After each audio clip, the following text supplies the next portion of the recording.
শেখ হাসিনাকে আমরা বিদায় করে দিয়েছি 7-8 মাস আগে। এই 7-8 মাস আগে তারও পিছনে ঘটনা আছে, সেটি হচ্ছে 15 থেকে 16 বছর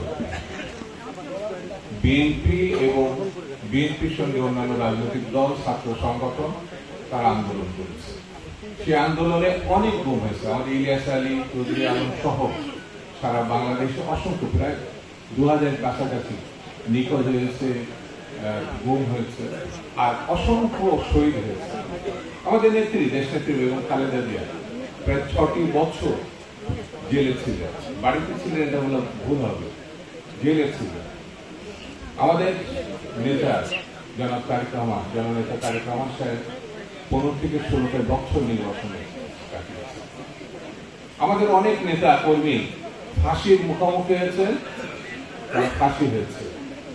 অনেক নেতা কর্মী দিনের পর দিন জেল খেটেছে। 60 লক্ষ আসামি, 2.5 লক্ষ মামলা। কিসের জন্য? গণতন্ত্রের প্রত্যাশা।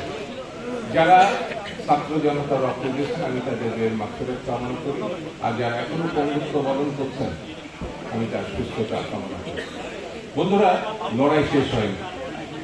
যতদিন মানুষের ভোটাধিকার আমরা ফিরিয়ে দিতে না পারবো, আমাদের নেতা বলেছেন, ততদিন আমাদের রাজপথে থাকার জন্য চেষ্টা করতে হবে, রাজপথে মীমাংসা করতে হবে। সেই ভোটাধিকার এখন আমরা পাই না। ডক্টর ইউনূস সাহেব কথা দিয়েছেন ডিসেম্বরের মধ্যে বা 2-1 মাসের এদিক ওদিক হতে পারে, তিনি একটি গ্রহণযোগ্য, স্বচ্ছ, একটি অন্তর্ভুক্তমূলক নির্বাচনের ব্যবস্থা করবেন। আমরা সেই কথাটা বিশ্বাস করতে চাই এবং সরকারের কাছে এই নির্বাচনের রোডম্যাপ প্রত্যাশা করি। যত তাড়াতাড়ি সম্ভব এই রোডম্যাপ প্রণয়নের মধ্য দিয়ে আমরা আগামী দিনে একটি গ্রহণযোগ্য নির্বাচনের মধ্য দিয়ে জনপ্রতিনিধিত্বমূলক একটি সরকার প্রতিষ্ঠা করতে না পারব, ততক্ষণ পর্যন্ত সংকট কাটবে না।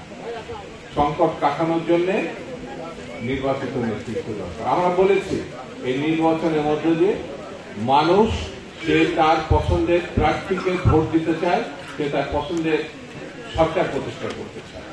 এই ব্যাপারে আমাদের কোনো দ্বিমত নেই। এই ব্যাপারে আমরা সরকারকে সমর্থন করব। দেশে আইন শৃঙ্খলা পরিস্থিতি আমরা আরো উন্নত করতে চাই। আমরা 31 দফার মধ্য দিয়ে বাংলাদেশকে একটি রোল মডেল রাষ্ট্র বানাতে চাই। সেই জন্য বন্ধুরা, আমাদের আন্দোলন চলছে।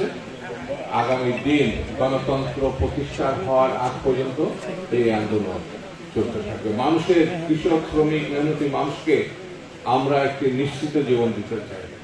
লক্ষ কোটি বেকার, শিক্ষিত বেকার, অশিক্ষিত বেকার, তাদের কাজের সংস্থান। আমাদের মহাসচিব বলেছেন, আমাদের পার্টির ভারপ্রাপ্ত চেয়ারম্যান বলেছেন, বিএনপি আগামী দিনে রাষ্ট্র ক্ষমতায় যদি যায়, 1 থেকে 1.5 বছরের মধ্যে কোটি মানুষের কাজের সংস্থান বিএনপি করতে চায়।